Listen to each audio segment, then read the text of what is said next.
kasabong Luzon, Visayas, Mindanao, lalo na sa inyo aking mga followers, aking mga viewers, aking subscribers dito sa aking channel YouTube Kalyaw Kasabong TV. Sa araw na ito ngayon magbigay ng content sa inyong mabaguhan pa lang na nagpapalahig manok. Bago ang topic ko ngayon na ibahagi ko sa inyo ang kaalaman ko sa pagpili sa pag-alagang manok. Ito lang sa inyo ito. Yung hawak ko ngayon, linyada ito sa mga puti, white puti. Ang kinukuhaan ko sa ama nito na pinapalahi ko sa kanila, nagagaling talaga sa magmamanok na sa derby. Tapos ang pinaris ko rin na babae, ang ina nito, galing din sa mga linyada ng husay, maganda din ang performance. Yan ang pinaka-importante. Pagparis-parisin natin ang maganda o record performance ng babae lalaki.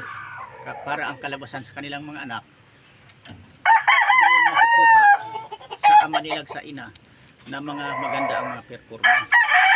Ganyan dapat pagpili din ng mga baguhan pa lang. At saka yung mamanukin natin, parang hindi tayo masyadong magastusan sa gamot-gamot.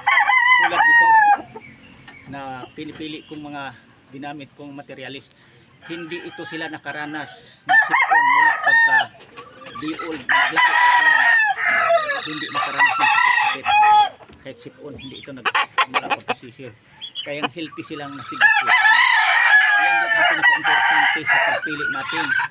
Bukod na mga maganda ang lalaki, kailangan din talaga yung piliin natin din na hindi mga sakitin ang kanilang kinalabasan na lahi ng magiging mga anak.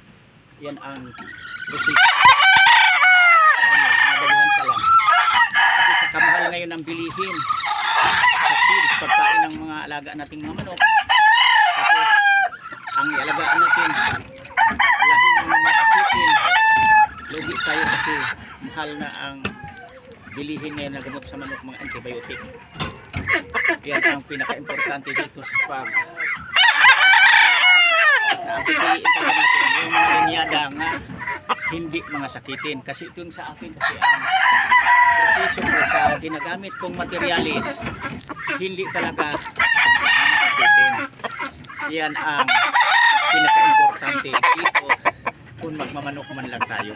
Kailangan hindi tayo magkamali sa pagpili na gagastusan natin para hindi tayo lugi sa ating ginastos, kasi pira kinakain araw-araw. Pero kung mahusay, maayos ang mga linyada, ang ating masiling ginagastusan na padamihin, mababawi lang natin kaagad yan, kasi mabili ang ating mga alagang manok dahil balik-balikan yan sa namimilig manok sa atin. Kung nasihan sila sa nabili nilang manok na kuha sa atin, yan ang pinaka-importante.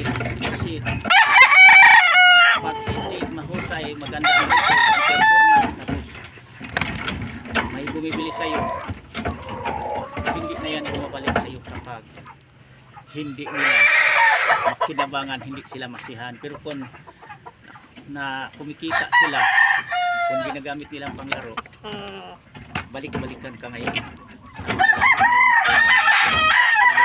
Kaya pinag-importante din yan na ang ating talaga nga pipili yung mga linyada sa kamanok, yung hindi tayo mapahiya din sa namimilig manok sa atin, para nga balik-balikan tayo, kumikita pa tayo. Kasi dito sa pag-alagag manok, marangal, malinis na pamaraan na kumikita tayo. Kahit hindi man tayo kumikita ng malakihan, pero okay na yun, mayroon tayong pinaka extra income sa pag-alagag manok. Yan lang, maraming salamat ulit sa pagnood. Thank you.